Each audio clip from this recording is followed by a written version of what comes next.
तो अगर देखा जाए तो इस सीट पे जिस तरह से बिहार में कहा जाता है कि बिहार में जाति के नाम पे वोट पड़ता है, अगर उस जाति का बंदा होगा तो ही वो जीतेगा, तो ही वो आगे बढ़ सकता है, तो ही वो विधानसभा में पहुंच सकता है।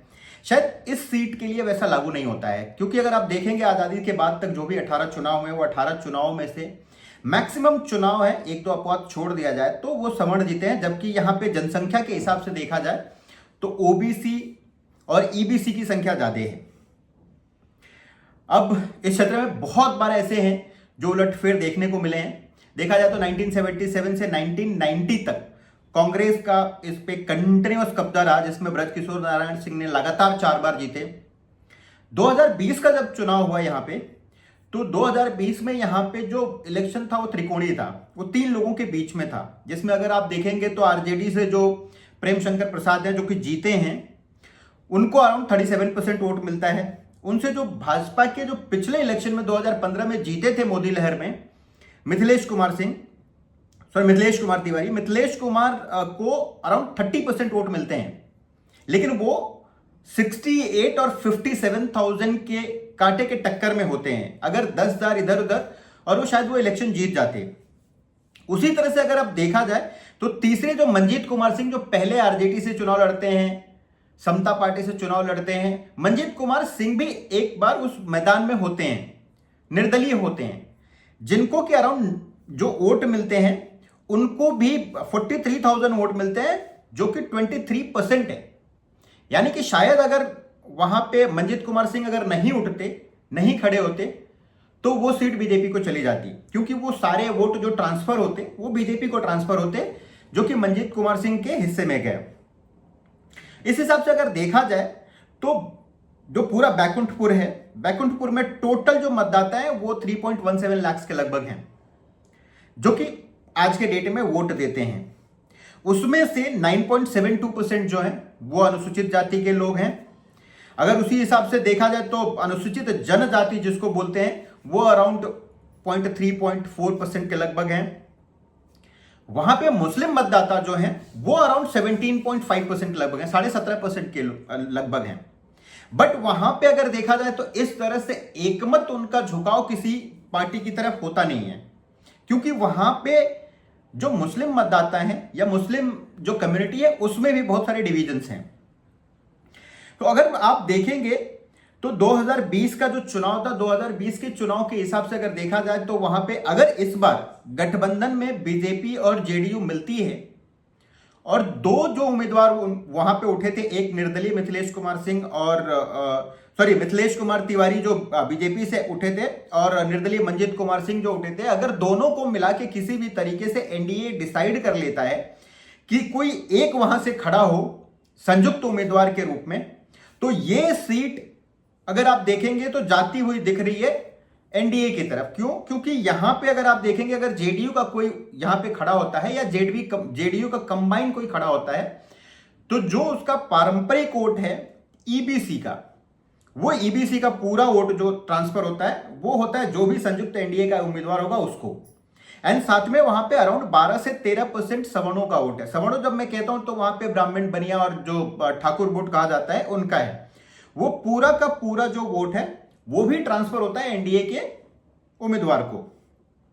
इस तरह से अगर आप देखा जाए तो वहां की जो सीट है वो अगर इस बार किसी भी एक उम्मीदवार को मिलती है, चाहे वो मिथिलेश कुमार तिवारी हो या फिर मंजीत कुमार सिंह हो, अगर इन दोनों में से किसी एक को मिलता है, जो कि मुझे लगता है कि अगर बीजेपी के हिस्से में ये आती है सीट, तो मिथिलेश कुमार तिवारी को उठाया जाएगा।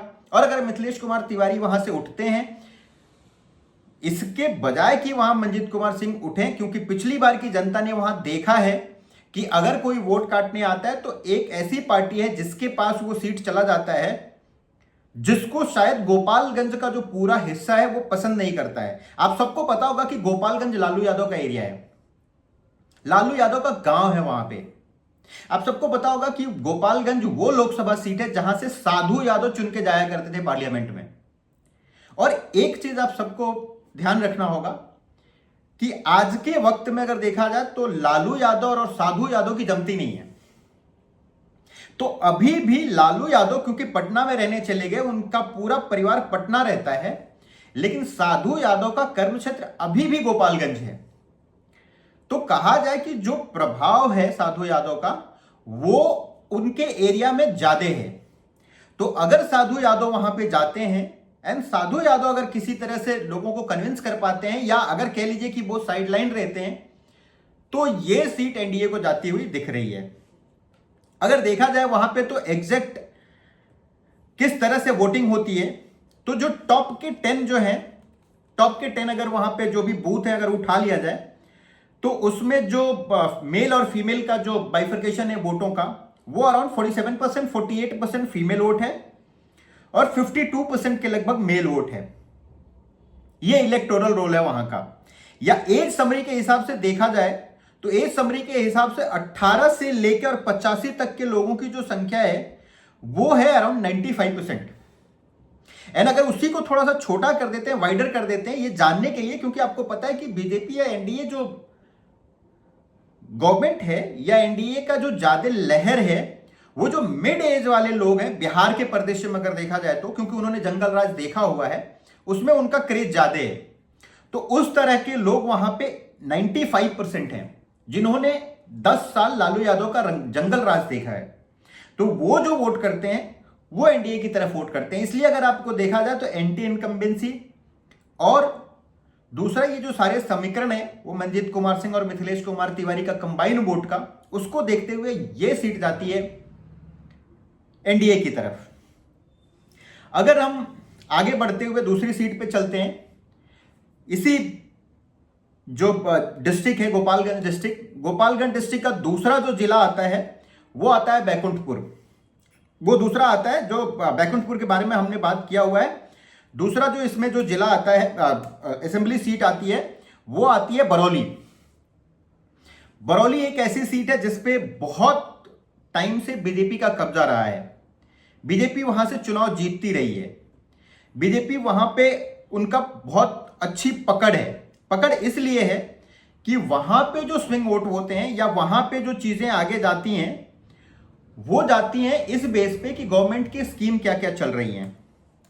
जो गवर्नमेंट की स्कीम चलती है यहां की जनता उस हिसाब से वोट करती है, ये जातियों पे वोट नहीं करती। और इस तरह से अगर देखे जाए तो पिछले जो जितने भी चुनाव हुए हैं, पूरे चुनावों में वहां पे जो दबदबा रहा है 1995 के बाद का, क्योंकि अगर हम कभी भी आज के परिदृश्य में बात करेंगे तो हमें बात करना चाहिए, हमें रिजल्ट देखना चाहिए किसी भी विधानसभा की 1995 का जो मंडल आयोग आया, मंडल आयोग के बाद बिहार का हिस्सा कैसा चला। तो बिहार का हिस्सा जिस हिसाब से चला उसके हिसाब से अगर देखा जाए तो बरौली जो सीट रही है यहां पे हमेशा से बीजेपी का दबदबा रहा है। और बीजेपी के दबदबे से होता क्या आया है जी, तो बरौली एक ऐसा क्षेत्र है, ये हमेशा से बीजेपी का डोमिनेटेड सीट रहा है। डोमिनेटेड सीट होने की एक वजह है, आप सबको पता है कि बीजेपी के बारे में एक चीज फेमस है और ये विश्लेषक हमेशा कहा करते थे कि जो बीजेपी है ये अर्बन पार्टी है, ये शहरों की पार्टी है। वो एक चीज बीजेपी के साथ अभी भी है एंड इसीलिए उसको हमेशा से कहा गया था कि बामन बनिया की पार्टी है। तो ये जो बरौली एक सीट है, ये एक ऐसी सीट है जिसको, ये गोपालगंज लोकसभा का हिस्सा है और इसको एक नोटिफाइड एरिया भी घोषित किया गया है। अब ये सबसे पहला जानना जरूरी है कि नोटिफाइड एरिया क्या होता है। जैसे कह लीजिए अधिसूचित क्षेत्र क्या होता है। ये वो होता है कि ये गांव से तो बड़ा है पर शहर से छोटा है, यानी एक तरह से एक छोटा सा टाउन है। अर्बनाइजेशन वहां पे है एंड आप सबको पता है कि जब भी अर्बनाइजेशन होता है तो वहां पे व्यापारी होते हैं, वहां पे थोड़े पढ़े लिखे लोग होते हैं, वहां पे काम करने वाले लोग होते हैं।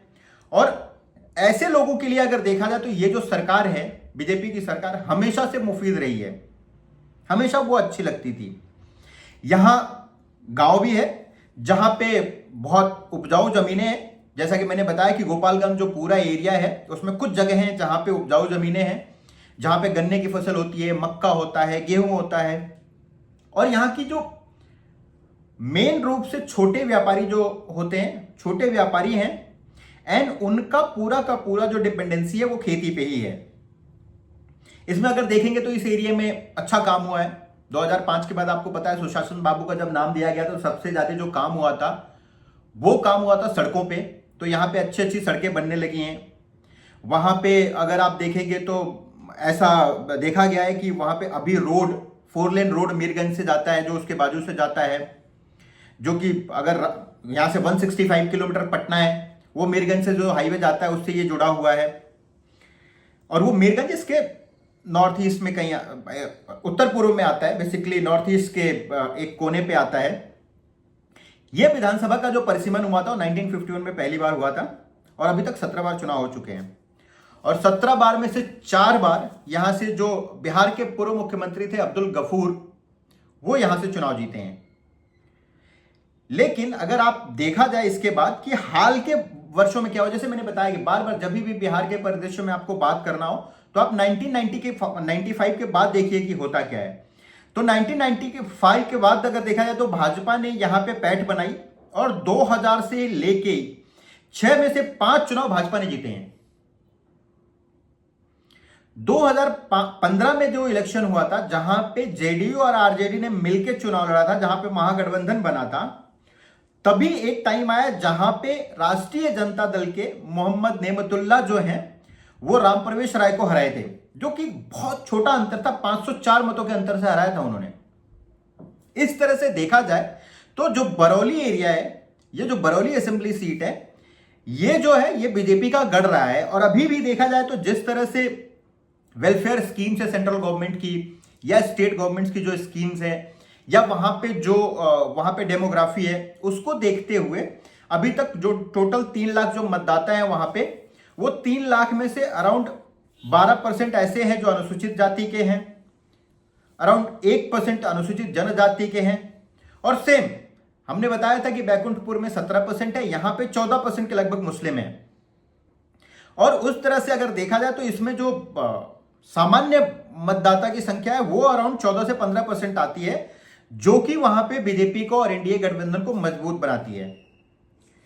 अब होता यह है कि अगर ये ऐसी जगह है जहां पे साधु यादव और लालू यादव का गढ़ रहा है, बट ये बरौली पे कभी उनका असर हुआ नहीं, क्योंकि जैसा मैंने पहले बताया कि बरौली एक ऐसी सीट है जो अर्बनाइज्ड है, अधिसूचित क्षेत्र है, तो वहां पे जो व्यापारियों का वोट है वो सीधा सीधा बीजेपी को जाता है, एंड इसलिए ये सीट भी एनडीए को जाती हुई दिख रही है। अगर वहां से फिर से वापस उन्हीं को टिकट मिलता है जो पिछले चुनाव में जीत के आते हैं, अगर उन्हीं को मिल जाता है, लोकसभा चुनाव में भी अगर देखेंगे वहां पे तो बीजेपी की बढ़त रहती है, वो जो पूरा असेंबली सीट है वहां पे बढ़त रहती है, तो अगर उन्हीं को वापस टिकट मिल जाता है रामप्रवेश राय को, तो वापस वो सीट बीजेपी के खाते में जाते हुए दिख रही है। इस तरह से अगर देखेंगे तो अभी फिलहाल जो 2 सीटों के बारे में हमने बात किया है, गोपालगंज डिस्ट्रिक्ट के या गोपालगंज लोकसभा क्षेत्र के, जो कि सारण प्रमंडल में आता है, तो दोनों सीट एनडीए का स्ट्रांग होल्ड दिख रहा है। बाकी के जो 4 सीटें हैं उस पर हम फिर से बात करेंगे। आज अभी के लिए इतना ही, धन्यवाद।